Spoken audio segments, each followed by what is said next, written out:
Comme je te disais, donc on va démarrer avec Kant et on arrivera à Nietzsche. J'ai démarré bien sûr par celui qui a dit la chose la plus simple, mais qui l'a dit de la façon la plus compliquée. Alors, comme je t'ai dit l'autre jour, pour comprendre la philosophie, il faut qu'on nous ouvre des portes. C'est une maison. D'accord? Quand je t'ai parlé, je t'ai dit c'est un système. Un système, c'est une maison. Alors la maison, elle a un certain nombre de pièces, etc. Alors on va démarrer par Kant, et si on aborde Kant et que je te parle techniquement de Kant, c'est imbuvable. D'accord. Alors on va se remettre, tu as vu, j'aime bien les histoires, mais qu'est-ce qui se passe pour Kant? Il s'est passé quelque chose d'extrêmement important. Est-ce que tu as vu un petit peu la vie de Kant au départ? Qui il était, etc. Bon. Donc c'est un monsieur, il faut le relativiser, c'est quelqu'un qui est très sérieux, c'est quelqu'un qui est très intelligent, c'est quelqu'un qui est très piétiste, d'accord? C'est quelqu'un qui a une foi piétiste, c'est quelqu'un qui a vraiment la foi, une foi profonde, une foi qui est convaincue de son système. On est dans la piété c'est qu'on va aller sur le chemin de la foi, avec toute l'honnêteté et la sincérité que l'on peut avoir quand on a la foi. Voilà. Il était catholique? Kant, qu'est-ce qui se passe? Kant, on est dans une période, on parlait de l'époque des Lumières. C'est que donc l'autre jour, avec plaisanterie, j'ai dit on est dans la maison et quelqu'un qui a mis les interrupteurs sur position on. La lumière fut. Et dans cette lumière fut, qu'est-ce qui a été l'élément déclencheur? Alors j'ai parlé de Descartes, c'est pas... quand j'ai dit que Descartes avait dit je pense donc je suis et je peux être ce que je veux, il avait ouvert la liberté. Tu te rappelles, l'autre jour j'avais dit ça. C'est pas dénué d'intérêt. Alors on va dire que le premier mouvement c'est je peux être ce que je veux. Ah tiens, c'est intéressant. Et l'ouverture à l'époque c'est la foi, c'est la religion, c'est vraiment tout est encadré par la religion à tel point que même les seigneurs et maîtres, les empereurs, tout le monde plie sous la foi. Et il va se passer quelque chose, on fait un peu à l'Henri Guillemin, hein, à l'Henri Guillemin, on va dire le 1er novembre 1755, il va se passer quelque chose. Qu'est-ce qui se passe le 1er novembre 1755? L'État le plus catholique de la planète va être puni. C'est l'interprétation que vont faire ceux qui sont autour. Qu'est-ce qui se passe réellement? Il va y avoir un tremblement de terre avec un tsunami et des milliers de personnes vont mourir au Portugal plus particulièrement parce que c'est l'épicentre et en Espagne. Imagine, la lumière a commencé à se faire, c'est-à-dire qu'on commence à douter. Rappelle-toi le doute hyperbolique de Descartes, on commence à douter. Et là, sur un des fondements même du monde, qui est la religion, Dieu abandonne un des piliers fondateurs de la croyance, c'est le Portugal. Des milliers de morts. En plus, un 1er novembre. Le 1er novembre, c'est la fête de tous les saints. Et là, le roi du Portugal va y échapper juste parce que il a écouté sa fille, il a été à la cérémonie très tôt le matin. Mais le peuple, lui, il y a été comme tout le monde, c'est-à-dire, oui, c'est le peuple, ils y ont été tous vers 10h, 11h, et c'est des milliers de morts. Donc la foi va prendre un coup, mais formidable, et surtout négatif. Ça, c'est un élément extrêmement important, à tel point qu'un ouvrage que personne connaît, c'est que Kant va commencer à parler de géographie, de géologie, etc. Dans un de ses ouvrages. Bon. Donc on commence à entrevoir ce qui commence à se passer. Dans cet environnement-là, on a les sceptiques qui sont présents, on a les athéistes qui vont donc être présents, on a les matérialistes qui vont être présents. Voilà. Donc la métaphysique, telle que Kant la voit, est attaquée de toutes parts. D'accord. À ce moment-là, on fait une pause. Et on regarde et on se dit, il y a la critique de la critique de la raison pure, etc. On a Ecce Homo. Et dans les deux cas, que ce soit Kant ou Nietzsche, on revient sur, tu sais, ce que je t'ai dit la dernière fois, Nocete ipsum, connais-toi toi-même, tu es, et rien de trop.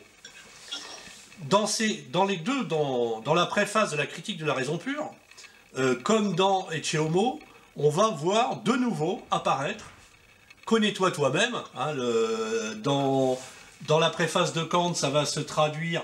Elle n'est pas évidemment l'effet de la légèreté, mais bien la maturité du jugement d'un siècle qui n'entend plus se contenter d'une apparence de savoir et qui demande à la raison de reprendre à nouveau la plus difficile de toutes ses tâches, celle de la connaissance de soi-même.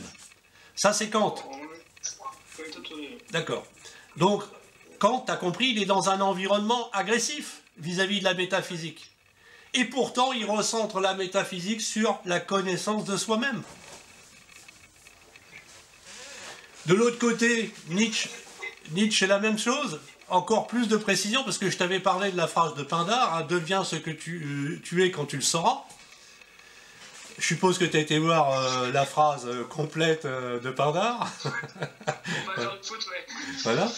Donc, dans Ecce Homo, alors, si je te dis pas de lire plein de choses de Nietzsche, parce qu'il y en a beaucoup à lire, il parle beaucoup par image, par poétique, etc. Donc, on aurait des heures et des heures et des heures de travail dessus. Mais si tu dois en lire un, lis Ecce Homo. C'est pratiquement le dernier. Dans Ecce Homo, donc c'est du latin, et ça veut dire voici l'homme, hein, voici tel qu'est l'homme. Hein, c'est ni plus ni moins. Et donc, à la page 44, il dit devenir ce qu'on est suppose qu'on a la moindre idée de ce que l'on est. Le nocete ipsum. Donc on retrouve quand même le... Exactement. Donc, Nietzsche c'est pareil, mais ils sont tous pareils. Le problème, c'est qu'ils le cachent ou qu'ils ne le cachent pas. La vraie question, elle est là. Donc, si j'appuie là-dessus, c'est que toi, tu peux construire toutes les réponses que tu auras à faire. Elles dépendent de ça. En définitive, c'est l'homme qui se juge par rapport à l'homme. Bon. Et lui, il dit, donc, la moindre idée de ce que l'on est mènerait droit à la ruine, la raison même recommande de s'oublier. Donc il invite, tu vois, quand on avait parlé la dernière fois, si j'analyse qui je suis avec l'environnement que j'ai, bah tu vas continuer quelque part d'être ce que tu étais au départ, donc tu ne se seras pas corrigé. Est-ce que quand vous dites ça, quand Nietzsche dit qu'il ne faut donc pas trop creuser pour se connaître, sinon on va être, on va tomber dans le néant, c'est pas un peu comme ce que disait Pascal avec le divertissement? Pascal, avec le divertissement, il expliquait l'origine du divertissement en expliquant que c'était pour cacher à l'homme sa petitesse face à l'existence et que ça lui permettait vraiment d'esquiver, d'éviter de se confronter à la réalité. C'est des leurrs, comme le pouvoir, comme plein de possibilités qui existent à l'homme, de se cacher la vérité. Donc c'est justement ce que cherche à dire d'une façon beaucoup plus pure Nietzsche. C'est, si on veut savoir qui l'on est, il faut d'abord oublier ce que l'on croit aujourd'hui être. Là, on va rejoindre des préceptes connus aujourd'hui qui sont le fait d'être, en fin de compte, dépendant du milieu dans lequel on vient. Hein, c'est tout ce qui est sociologique, etc. Donc il y a un connectivisme qui se fait par rapport à l'ambiance, hein, etc., à la famille. Donc lui, Nietzsche, bien avant ces concepts-là qui viennent des neurosciences, de l'analyse sociologique, il dit faut oublier qui on est au départ. D'accord? Et il va même se dire il faut se rapetisser, c'est-à-dire se réduire au maximum, se médiocriser, c'est-à-dire en fin de compte, si je suis nul, je vais chercher le modèle qui est bon à côté. C'est ce qu'il essaye de dire. Hein. Et et ça, sans que ça paraisse, on va le voir dans plusieurs cas, c'est des réponses à Descartes. Que ce soit Nietzsche ou Kant, ils répondent à Descartes. Ils répondent à Descartes à travers le temps. Et la preuve, c'est que Descartes, la phrase que je viens de te dire là, il faut effacer, en fin de compte, qu'est-ce qu'il dit Nietzsche? Il dit, si on veut se connaître soi-même, il faut enlever tout ce qu'on peut avoir d'opinions, d'idées qu'on a préconçues. Donc c'est une pureté, il faut être pur. Exactement. Et qu'est-ce qu'avait dit Descartes dans la méditation numéro 2? Il avait dit, mais parce qu'il est presque impossible de se défaire si promptement d'une ancienne opinion. Ouais, d'accord. Donc, je veux dire, alors, évidemment, là, si tu veux, l'avantage que tu as, c'est que je te fais un décortiquage des focus sur des endroits qui sont tellement nombreux qu'ils sont impossibles à voir si on ne travaille pas depuis des années dessus, mais tu commences à entrevoir le système. Bon. Donc on a Kant. Donc, on voit que les deux, que ce soit Nietzsche ou Kant, reviennent sur ce vieil adage qui est « connais-toi toi-même, tu es, et rien de trop ». C'est important. Et puis, tu viens de te rendre compte, par l'histoire du 1er novembre 1755, que les fondations même de la foi et de la métaphysique, puisque la foi revendique des preuves cosmologiques, des preuves ontologiques de la présence de Dieu. T'imagines? Et donc, Kant va devoir répondre à ça. Là, il sent bien que son monde, puisque son monde, c'est la métaphysique. La métaphysique est attaquée. Alors, en faisant les recherches pour te donner, on va dire, la quinquessence de tout ça, je suis retombé sur un vieux réflexe, et puis j'avais pas été jusqu'au bout. C'est que, donc, à un moment donné, Kant va dans la préface, pour te montrer l'importance. En fin de compte, Kant, dans la critique de la raison pure, va de lui-même attaquer les piliers fondamentaux de la métaphysique. Et tout le monde est surpris. Ben oui, parce que tout le monde est surpris, tout le monde se dit, il devrait répondre aux matérialistes, il devrait répondre aux sceptiques, il devrait répondre aux athéistes. Eh ben non. Il va tuer, c'est le mot, hein. D'ailleurs, plusieurs historiens de la philosophie ou philosophes derrière vont se rendre compte qu'il y a eu meurtre. Il y a meurtre, oui, il tue Dieu, il tue les fondamentaux. Dieu, le monde, l'âme. Bon. Dans la critique de la raison pure, il élimine ça.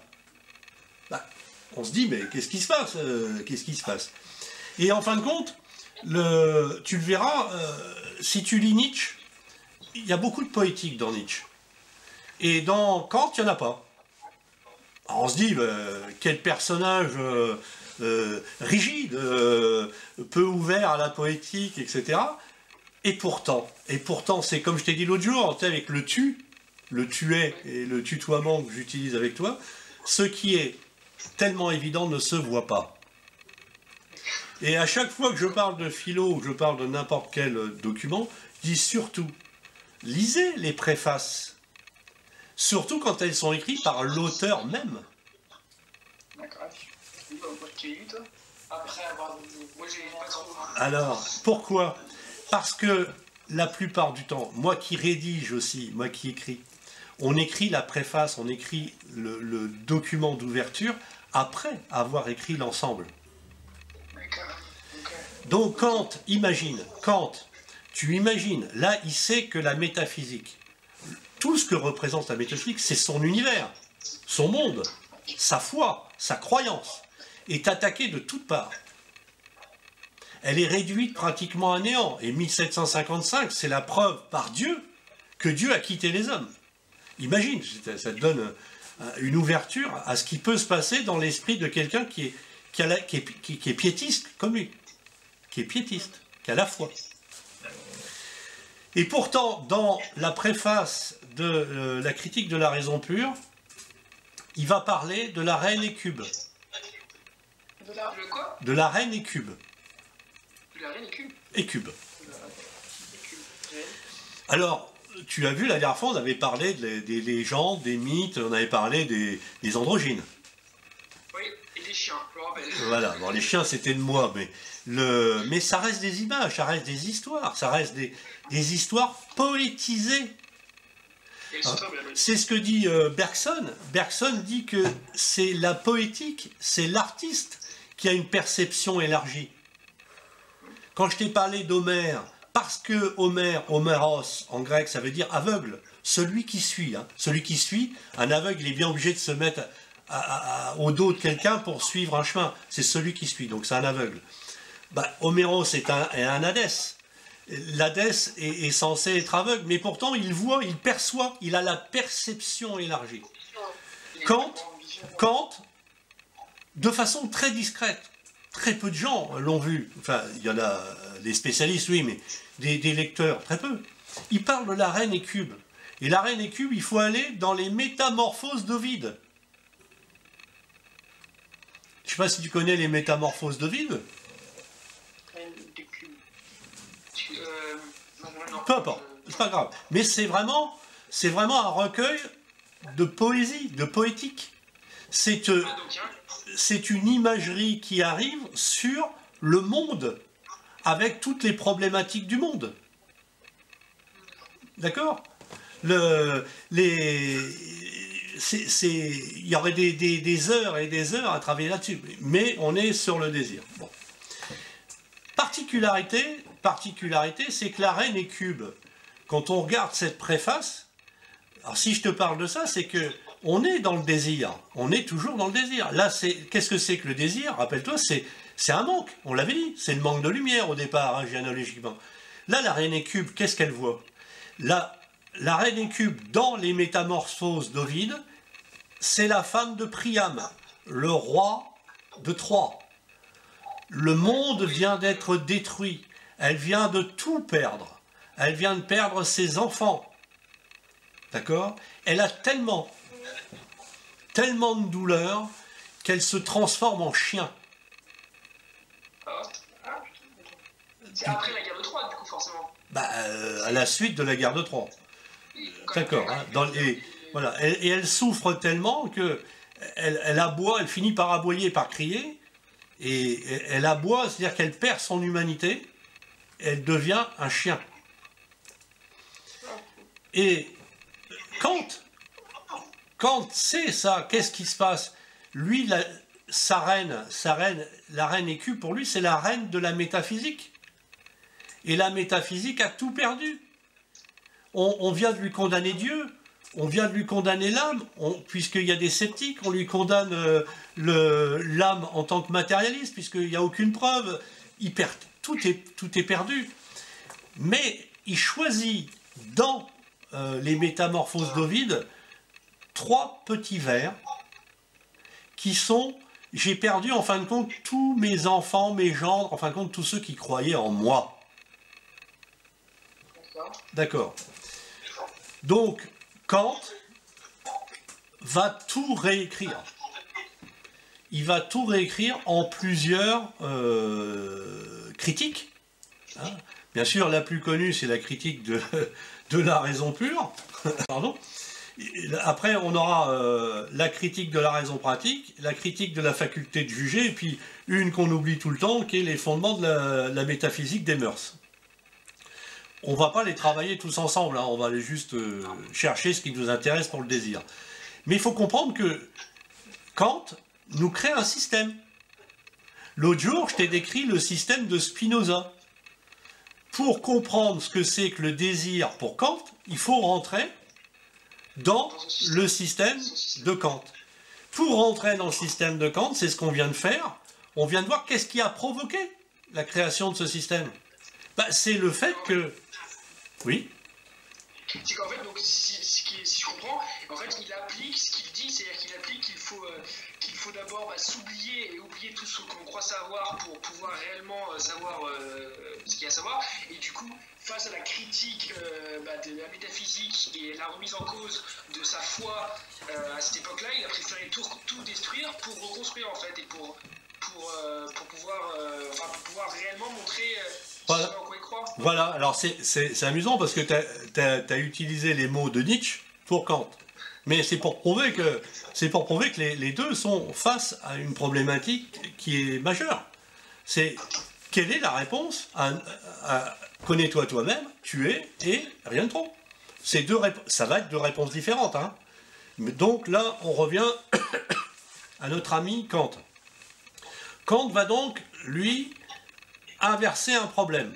L'autre jour, on a parlé, donc on avance, hein, la première ouverture, c'est la critique de la raison pure. Dans la critique de la raison pure, il va parler de la connaissance. Connais-toi toi-même. La critique de la raison pure, c'est une ouverture majeure à connais-toi toi-même. Donc là, qu'est-ce qu'il fait? Il dit que Descartes, parce qu'il répond à Descartes, qu'est-ce qu'a fait Descartes? Tu te rappelles, l'autre jour, je parlais de la bougie. Oui, les trois types de connaissances. Non, ça c'est Spinoza. Non, c'est Spinoza, mais voilà. sur la bougie, oui, on l'avait appliqué. Voilà, on l'a appliqué le Spinoza sur la bougie de Descartes. Mais Descartes, qu'est-ce qu'il fait? Il juge la bougie comme chose qui vient percuter son esprit. Eh bien, donc, Kant va faire l'inverse. Il va commencer à inverser pour sauver son aimé, pour sauver le royaume de son aimé. Hein, il y a eu meurtre, il y a un mobile. Hein, c'est soit l'argent, soit le sexe. Là, c'est Écube. Donc, il va sauver le royaume de son aimé, qui est la métaphysique. Il va donc créer un système où il va inverser. Il va dire, c'est pas les choses qu'on doit analyser, c'est nous. Comment on pense par rapport à ces choses. C'est pas les choses. Ok. Voilà.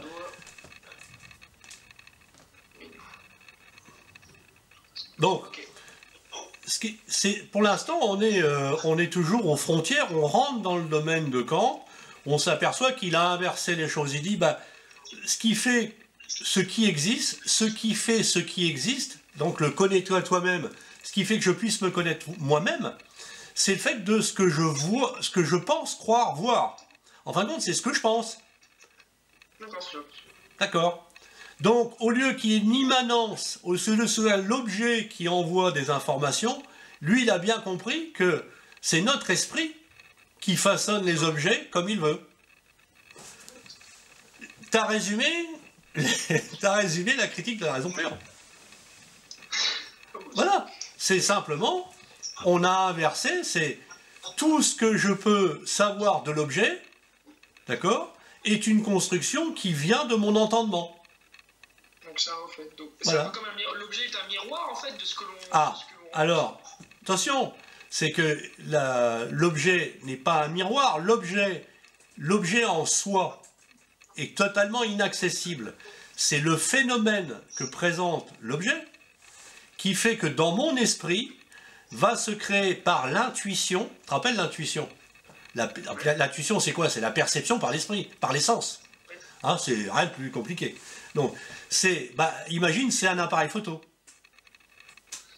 Eh bien, Kant est en train de te dire, il y a un phénomène qui se passe devant l'appareil photo. D'accord? Le phénomène, c'est ce qui veut bien se présenter devant nous. Ouais. Et mon cerveau, lui, va faire l'analyse, donc d'où les catégories, etc., etc. Et là, j'ai une image. Et l'image, il va l'appeler un noumen. Étymologiquement, en grec, c'est une idée. C'est ni plus ni moins qu'une idée. Donc, une image-idée. Prends-le comme une image-idée. Hein?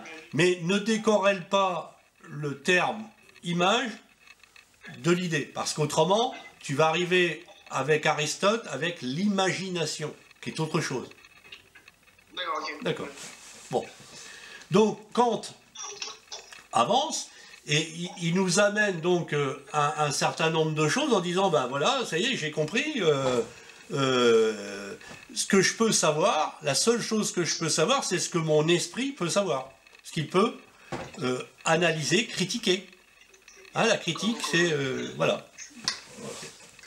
Donc, il va ensuite s'apercevoir que tout ça, ça donne une idée du monde, une idée de ce qui se passe, et donc depuis ça, il va établir un certain nombre de règles. La dernière fois, on est toujours obligé de prendre à l'envers, hein, parce qu'autrement on s'en sort pas. Il faudrait tout lire, il faudrait tout analyser, etc.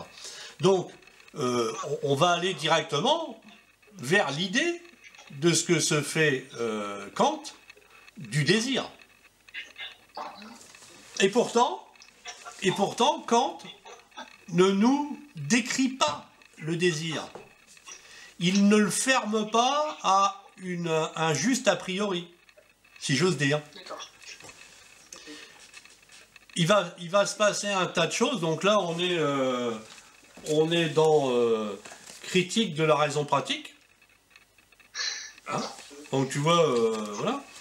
Et dans critique de la raison pratique, il va nous parler, etc. Il va nous dire, ben, il y a toute une gesticulation.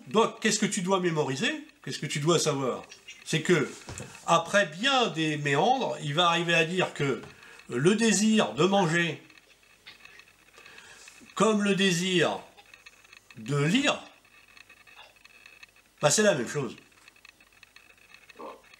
Bah oui, parce que il va arriver, ce qu'il veut essayer d'exprimer, ce que veut essayer d'exprimer Kant, et tu vois que c'est là que ça commence à devenir problématique. C'est que tout le travail qu'il essaye de faire suite à la perte du royaume par la reine Hécube, le royaume de la métaphysique, il faut absolument lui qui sauve les meubles. Et les meubles qu'il peut sauver, c'est quoi? C'est le libre arbitre, et en arrière-plan majeur, la liberté. Si j'arrive à sauver ça, imagine, tout a disparu. C'est tabula rasa, tout a été détruit par les méchants, et notamment la perte fondamentale à Lisbonne. Il faut sauver les meubles. Donc quand il écrit la critique de la raison pratique, tu peux simplifier ce mot en disant morale. C'est la morale. Voilà. Qu'est-ce que c'est que la morale? Tu te rappelles que la dernière fois, je suis un des rares à faire une différence entre éthique et morale. Mais il n'y en a pas vraiment. Simplement, j'essaye de faire un distinguo entre l'éthique, c'est ce que je m'applique à moi, c'est la maison dans laquelle je veux vivre. D'accord? Et la morale, parce que je suis remonté au niveau indo-européen, la morale, ça vient de ce qui nous nourrit. Alors, si j'applique ça, c'est que moi, j'ai été beaucoup plus loin dans mes recherches philosophiques et dans mon interprétation. Mais je t'invite à faire cette différence notoire, c'est que tu verras que pour Nietzsche va le dire, lui. Il va dire exactement ce que je dis sans appuyer sur le terme. Morale, c'est ce qui viendrait de l'extérieur, c'est ce qu'on nous impose. Nietzsche parlera du tu-dois. Tu dois, il va combattre ce tu dois. Voilà. Donc on n'en est pas là. Donc, Kant, il faut qu'il sauve les meubles. Puisque ce qui existe, ce qui est vrai, ce que je peux penser comme vrai, est uniquement le fruit de mon entendement. Mon entendement pur. Donc, c'est à double sens, hein, pur, parce que j'ai une règle stricte, mais pur aussi parce que je n'invite rien. Comme disait Kant tout à l'heure, s'oublier. J'oublie. Donc, Kant doit sauver le monde métaphysique, et il va le sauver en sauvant la liberté par le libre arbitre. D'accord? Tu vois, la bulle, je la resserre, hein, c'est comme une bulle. Avec au milieu le désir. Hein. Voilà. Voilà. Doit sauver la liberté par le libre arbitre. Mais qu'est-ce que c'est que le désir? L'autre jour, il ne nous donne pas une définition, c'est ça qui est extravagant. Il n'y a pas une définition pure du désir. Le désir, c'est ça. Alors on va se servir du désir tel que l'a défini Spinoza. On peut penser qu'un être très intelligent peut amener sa présentation du désir dans la surface de Kant. Qu'est-ce que c'était que le désir pour Spinoza? L'appétit en conscience, t'embête pas. C'était quand? Il y avait bien 3 étapes. Oui, non, mais ça, après, tu es dans le chemin de la connaissance. Ah voilà, c'est ça, d'accord, c'est ça. Qu'est-ce que le désir? Spinoza nous dit, le désir, c'est un appétit en conscience. J'ai conscience de cet appétit. D'accord? Donc, qu'est-ce qu'est en train de nous dire? Qu'est-ce qu'en train de nous dire Kant? Il est en train de nous dire tout simplement, le désir, lui, va définir qu'est-ce que c'est que la faculté de désirer. D'accord. Donc, en fin de compte, c'est là qu'il faut comprendre. En fin de compte, Kant ne parle pas d'appétit, il ne parle pas de désir en conscience, et pourtant il le sous-tend. Ça veut dire que tous les appétits qui ne seraient pas en conscience, ils n'existeraient pas, ce qui est faux. À un moment donné, le fait de se jeter sans conscience sur le frigo, ça finit par s'apercevoir. Non mais, il faut aussi regarder Kant avec ses défauts. Il ne faut pas le regarder qu'avec ses qualités. C'est-à-dire que c'est pas parce qu'on ne parle pas de quelque chose que ça n'existe pas. Tu commences à comprendre. Donc, il nous occulte la partie des appétits dont on n'aurait pas conscience. Pourquoi? Puisque son truc final, sa volonté criminelle, puisqu'il a tué Dieu, l'âme et le monde, mais c'était bienveillant, c'était pour sauver la seule chose qui peut être sauvée pour lui, il le sait, c'est la liberté de l'homme. Rappelle-toi que Spinoza l'avait condamné, on est déterminé. Spinoza, il a fini, mais il a quand même... Il sous-tend qu'on peut quand même avoir un correctif. On peut avoir... Spinoza, si je me rappelle bien, on est condamné à un destin. Par contre, avec la connaissance, justement, on va quand même réguler ce destin-là. Enfin, exactement. Mais on restera déterminé. Tu comprends ce que je veux dire? On peut pas changer de chemin, on peut changer la face. Ce que nous dit Spinoza, c'est du brut. C'est du 100% pur fruit, quoi. Il nous dit, je nais, je vais mourir. Évidemment, c'est hyper déterminé. Tu es d'accord avec moi? Mais en même temps, entre les deux points, comme dirait Bergson, il y a une durée. Et dans cette durée, tu peux appuyer sur le frein de trop manger ou pas. Voilà. Kant nous en parle pas. Kant nous en parle pas. Bah oui, parce que c'est ça qu'il faut que tu te rendes compte. Et ça, tu peux l'appuyer là-dessus. Kant, lui, il a qu'un but, c'est sauver la métaphysique par le fait d'amener la liberté par le libre arbitre. Il faut sauver le royaume de sa copine, la reine Écube.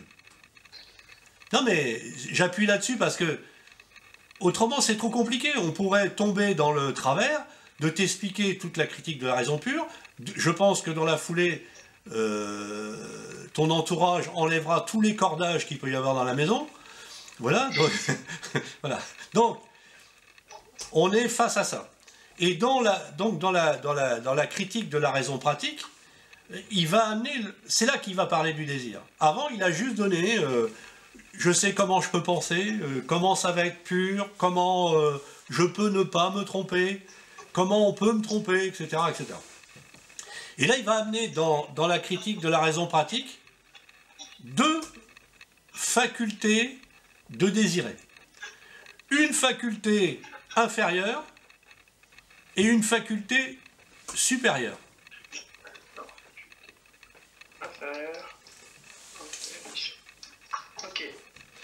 Donc, la faculté inférieure, si tu veux, on va dire qu'elle est automatiquement tronquée parce qu'elle va toujours être hypothétique. J'amène un terme compliqué, hein, je suis obligé à un moment donné. Voilà. Et dans la critique, toujours de la raison pratique, la faculté supérieure de désirer, elle est pure et pratique, c'est-à-dire qu'elle est parfaitement morale. Hein, je vais te le faire simple, elle est parfaitement morale. Alors tu te dis, bon voilà, il y a quelque chose qui se passe, qu'est-ce qui peut être inférieur et qu'est-ce qui peut être supérieur. En fin de compte, tout ce que tu peux désirer avec un but, ben je veux manger pour manger, je t'en passe, hein, même lire, je veux lire pour lire, parce que ça n'amène que du plaisir, j'y vais pour le plaisir, quoi. J'y vais pour travailler ma dopamine. Ah bah ça c'est inférieur. Ça c'est pas bien. Bah oui parce que... Bah non, c'est pas que c'est pas bien, mais c'est inférieur. Tu es obligé d'y passer, il faut bien te nourrir, il faut bien penser, il faut bien lire. D'accord ? Simplement, t'as pas le choix. T'as pas le choix, donc tu n'es pas libre. Tu comprends ? Tu commences à... Attends, il a tué 3 êtres, hein. Oh, il a pas tué... Attends, t'as un gars qui vient de tuer Dieu, l'âme et le monde. Attends, le gars, ça se respecte, hein. Moi, je te dis, ce gars-là, tu te mets à 6 pas, quoi. Bon, donc, le gars, il veut sauver, et donc, bien évidemment, il vient de tuer. Il va pas faire des demi-mesures. Donc, il amène, il dit, non, attendez, si vous pensez qu'à manger, donc c'est la faculté de désir, mais c'est bas, c'est inférieur. Donc, on va arriver au concept, on va arriver à des concepts, si tu veux, de choix, pour arriver à une faculté supérieure. Et donc, dans cette faculté supérieure, c'est la raison qui va déterminer complètement l'objet du désir. En fait, la première faculté de désir là, que tu qualifies ou qu'il qualifie d'inférieure, c'est pas simplement dans le sens où ça répond à un besoin? Si, parce que... Pour obtenir, moi, de manière un peu simple, je peux redire ça? Oui, parce que Ça répond à un besoin, faculté inférieure. Ouais. Résumé comme ça? Ça peut être résumé comme ça. C'est-à-dire que, rappelons-nous, l'objectif, c'est de sauver la liberté. Hein, il veut sauver la liberté. Tu es d'accord avec moi que si tu y vas pour passe-moi l'expression, mais si tu y vas pour le vin, le pain ou le sexe, t'es pas libre. T'es pas libre. Tes impulsions à agir, elles sont pas saines. Voilà. Donc, tu es loin de la taraxie de nos fameux stoïciens. Donc c'est pour ça que la faculté inférieure n'est pas morale, parce que justement le manque de liberté fait que ce n'est pas moral, alors que sur la faculté supérieure, comme vous avez dit, c'est la raison qui détermine l'objet du désir, et du coup il y a forcément la morale qui rentre en compte. Ouais. Et du coup on en revient là, voilà, c'est parfaitement moral. Donc il nous donne deux vecteurs, une faculté de désirer inférieure et une faculté de désirer supérieure. Une qui est régie par la raison, d'accord, et l'autre qui va être entre guillemets régie par le corps. Ce qu'essaye d'amener Kant dans sa morale, en fin de compte, la critique de la raison pratique, c'est une morale. Il amène le fait que les choses doivent être faites avec raison. Et si c'est fait avec raison, donc raison, désintéressement, d'accord ? En fin de compte, raison et conscience, c'est la même chose? Alors, le problème, c'est que le terme conscience peut amener une dérive. Quand Spinoza dit le désir, c'est un appétit en conscience. En fin de compte, c'est un appétit qui est palpable par la raison, si j'ose dire. Il faut l'entendre comme ça. Parce que le terme conscience, il y a une ambiguïté qui peut se créer derrière, avec l'utilisation d'aujourd'hui. Hein, voilà. On va dire que dans l'esprit, par la raison pure, je peux définir les objets, et de ces objets, je vais pouvoir définir une attitude qui va être en conformité avec la faculté supérieure de désirer. En fin de compte, il y a tout un travail.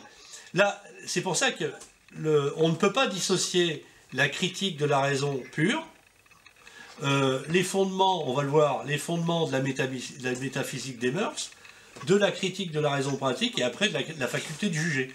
C'est un ensemble. En fin de compte, quand il écrit, si on lit qu'un, on ne peut pas comprendre. Il faut vraiment tout lire, c'est un ensemble. D'accord. Bah, à tel point, donc comme j'ai dit, la faculté supérieure de désirer, elle doit être désintéressée. D'accord. Bon, donc quand on répond, on prend ce mot-là. Quand Kant dit c'est inférieur, ben, ça veut dire que si j'y vais, j'ai une faculté de désirer, c'est de manger, c'est pas désintéressé. Voilà. Voilà. À tel point, donc on est dans l'ataraxie. On rejoint nos fameux stoïciens. Tu te rappelles l'autre jour, on avait les stoïciens, et donc les stoïciens, c'est ça. J'essaye d'être dans l'ataraxie. L'ataraxie, c'est que je vais rejoindre un apaisement par rapport aux choses. Donc, je mange, mais je mange sans désirer manger plus que de raison. Voilà, tu vois ce que je veux dire. Donc ça, c'est désintéressé. Donc ça pourrait, à la limite, rentrer dans la faculté supérieure de désirer. Je désire simplement vivre parce que j'ai un but à faire, etc.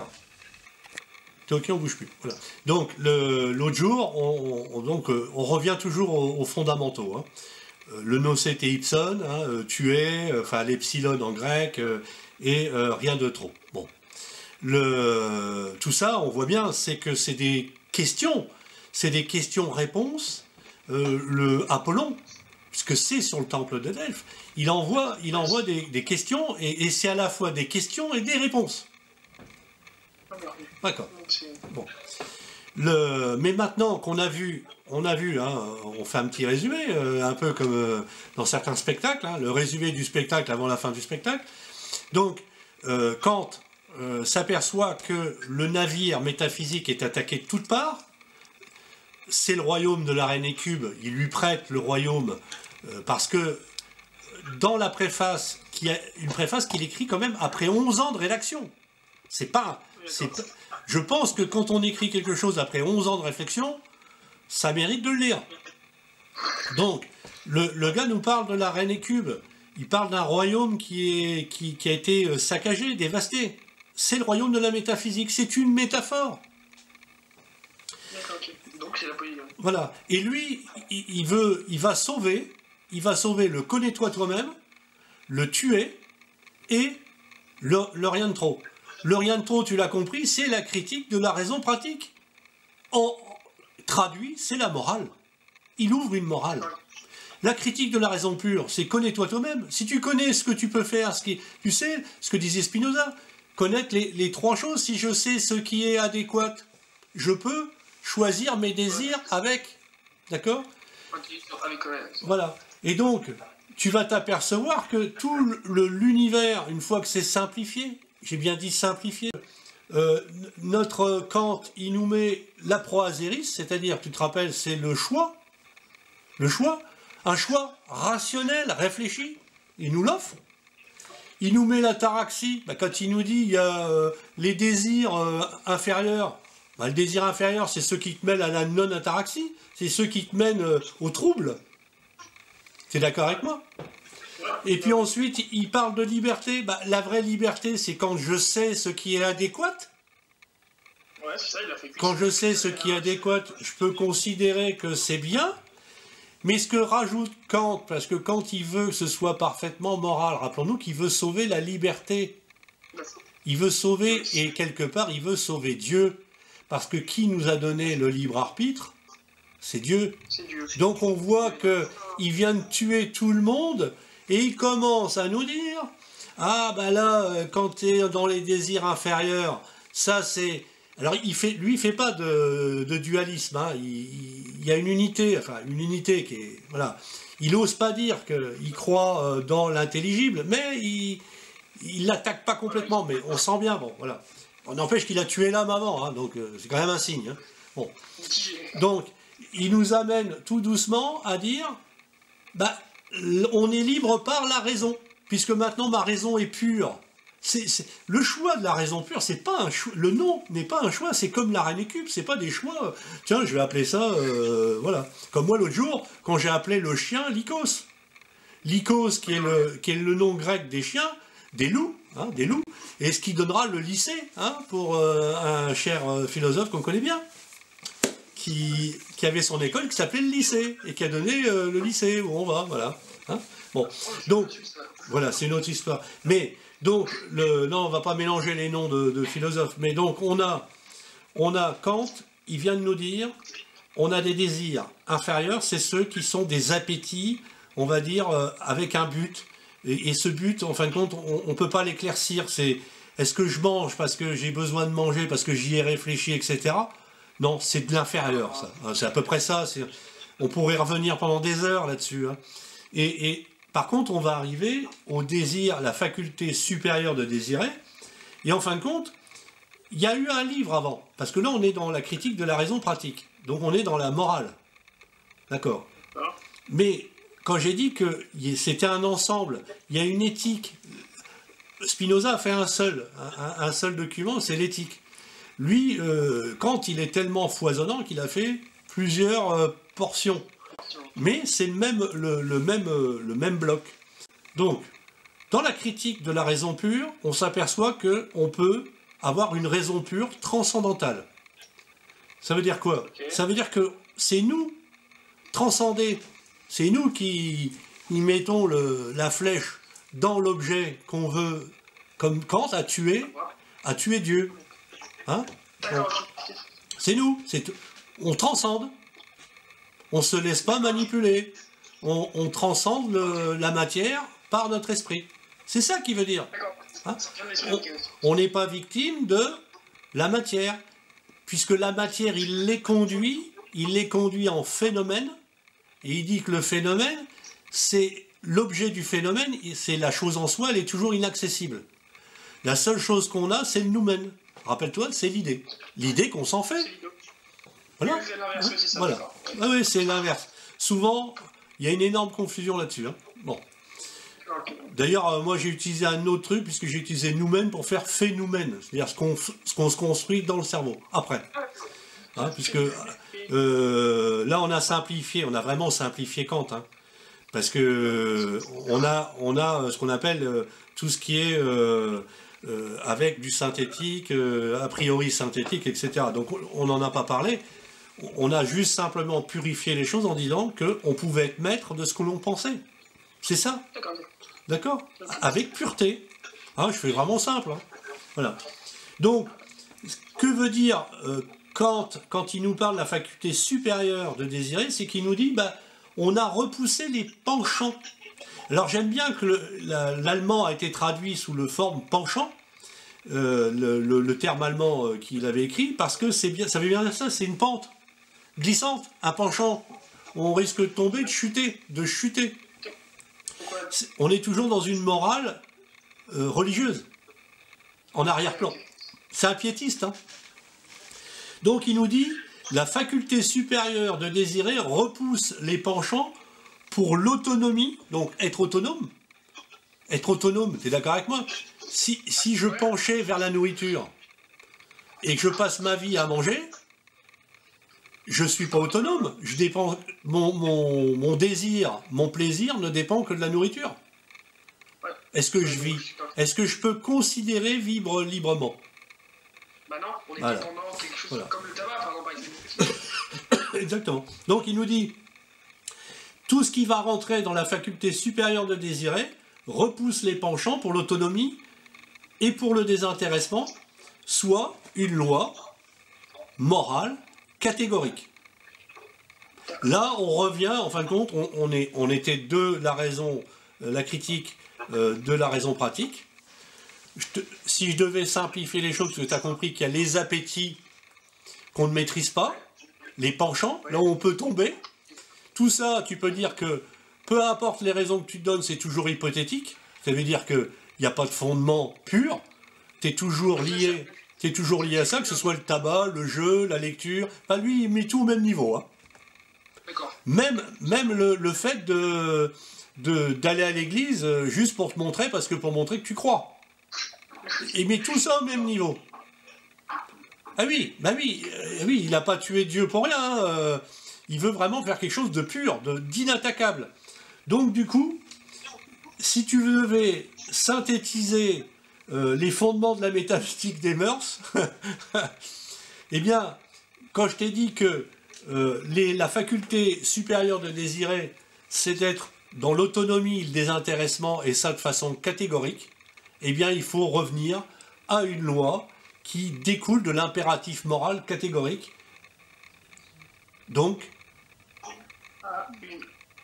alors, faut à une loi, un impératif moral, d'accord? Donc, il va être catégorique, puisque là, je viens de te dire que si tu vises le désir, la faculté supérieure de désirer, c'est d'être catégorique en fin de compte. C'est comme ça. Voilà. Tu vois, c'est le G catégorique. C'est ferme. Tu te rappelles, on dit ferme et catégorique. Ben, c'est ce que veut dire Kant. Hein. Il va donner, bien sûr, il va donner plusieurs ordres dans, on va dire, dans les impératifs. Il va y avoir les impératifs hypothétiques et les impératifs catégoriques. Pour contrecarrer intellectuellement la problématique de tous mémoriser, on mémorise que l'impératif moral catégorique qui va être, lui, apodictique. Alors apodictique, ça veut dire que c'est nécessaire absolument. Hein. C'est-à-dire qu'on ne peut pas y échapper. Hein. Et donc c'est parfaitement moral. Voilà, alors on va... Et bien là, c'est maintenant qu'on met... Il y a une phrase que tu dois mémoriser. Une fois que tu as mémorisé que les désirs, la faculté de désirer inférieure, ben c'est tous les penchants. Donc tu ne les maîtrises pas. Donc ouais, d'accord, penchant. D'accord. T'as beau t'inventer un tas de raisons, t'as beau t'inventer un tas de choses, tu les maîtrises pas. Simplement, le sage, celui qui est dans l'ataraxie, il va simplement décorréler le plaisir du besoin. D'accord, ça y va, d'accord. Okay. D'accord. Voilà. Mais ça n'empêche que, pour Kant, si on devait aller à fond, on dirait même si tu as décorrélé le besoin du plaisir, ça reste hypothétique. Tu vois ce que je veux dire? Tu peux pas le poser en thèse. Ah ouais. Voilà. Donc on arrive à l'impératif moral catégorique. C'est donc agis de telle sorte que la maxime de ta volonté puisse toujours valoir en même temps comme principe d'une législation universelle. Je refais tout doucement. Agis de telle sorte, c'est-à-dire tout le temps. Hein, agis tout le temps de façon à ce que tu as décidé pour toi, hein, de ta volonté, de ta raison pure. Hein, tu vois, tu as mis en œuvre toute ta pensée, tu as vraiment fait un grand nettoyage, tu sais de quoi tu parles, vers quoi, quel est l'objet. Eh bien, que ça puisse toujours valoir pour toi-même, comme pour le monde entier. D'accord, donc il catégorise vraiment le truc. Quoi. Oui, voilà, bah, universel. Et donc, de ce fait-là, tu t'aperçois que si tu décidais de dire que ta loi universelle catégorique, c'est de manger qu'une figue, hein? Bon, bah, tu vois bien qu'en Laponie, puisqu'on était sur le Lapon, en Laponie, ça marche pas. Hein, les lapons, les figues, c'est difficile, quoi. Donc, non, mais je plaisante, mais c'est ça, en fin de compte, le terme, c'est d'arriver à se dire que toutes mes actions, ça doit être érigé en loi universelle. Donc le parfaitement moral, en fait, doit être universel pour tous. Enfin, pour tous. Quoi. Voilà. Donc, là, on va pas aller plus loin parce que quand après, on va tomber dans d'autres trames philosophiques qui compliqueraient tout, et je ne le veux pas. Il a donc, tu l'as compris, si on synthétise ça, il a hiérarchisé les désirs. Voilà, ça. Il les hiérarchise par la faculté de désirer. La faculté de désirer. Il faut que... C'est des impératifs catégoriques. L'impératif catégorique, il ne doit... Par exemple, tu dis « je ne dois pas mentir ». Si tu disais « mon désir, c'est de ne pas mentir », ben, tu ne mens pas, mais jamais. C'est d'ailleurs là-dessus que Kant a été attaqué, puisque on a dit, oui, mais est-ce qu'on ne devait pas mentir si, au SS, par exemple, quand ils arrêtaient les gens pour les faire parler et dénoncer. D'accord, donc c'est à la limite du truc, quoi. Ouais. Voilà, donc c'est ce qui a été reproché à Kant, c'est un jusqu'au boutiste. Voilà. En tout cas, donc... C'est une trop grosse rigidité, c'est ce qui a été reproché à Kant, c'est le fait qu'il soit trop rigide. Oui, mais le problème, c'est qu'il n'a pas été compris. Il n'a pas été compris. Donc, effectivement, le mec, il écrit pour que ce soit pur. Il essaye d'être pur. Après, il sait très bien que la frontière entre le désir inférieur et le désir supérieur, hein, faut être honnête. Faut être honnête. Bon, voilà. Lui-même, est-ce qu'il n'a pas repris du chou une assiette de plus un soir, hein, voilà. Bon, donc on ne sait pas. Donc voilà, même s'il a eu une vie très très rigoureuse, hein, le même chemin tous les jours, se déplacer en respirant un grande bouffée pour se nettoyer les poumons. Enfin bon, voilà, c'est le repas à telle heure avec un invité jeune pour discuter avec lui. Voilà. Tout très catégorique. Voilà. Donc, c'est une vision. Et donc, tourner vers Dieu. Et donc, comme je disais tout à l'heure, puisqu'on a vu le crime, c'est la critique de la raison pure pour défendre la reine Écube, hein, donc un crime d'amour. Voilà. Il va sauver Dieu à la fin de la critique de la raison pratique. Enfin, il sauve Dieu en disant, bah, de toute manière... tout ce qui s'est passé avant, pour moi, quand je vois le ciel étoilé, alors c'est important parce que c'est une image qu'on retrouvera dans la littérature, notamment chez Camus, qu'on retrouve chez Camus, qu'on retrouve chez Nietzsche, c'est sous le ciel étoilé, tout se révèle à lui. C'est important. C'est là que Dieu se révèle à lui. En fin de compte, ce qu'avait fait Descartes dans, je crois que c'est le 3, hein, la partie 3 du discours, la méthode, c'est il revendique Dieu à travers l'infinie grandeur qui peut se trouver en lui. Il dit comme ça, si je me rends compte qu'il y a quelque chose d'infini en moi, c'est parce qu'il y a quelque chose d'infini à l'extérieur, donc Dieu existe. Enfin, je te le fais très court. Bon, ben là, il va faire la même chose en aussi court, en disant... si Dieu existe, parce que je me rends compte qu'il y a une infinité de choses à l'extérieur et un infini pouvoir de raison à l'intérieur. Voilà. Bon. Voilà.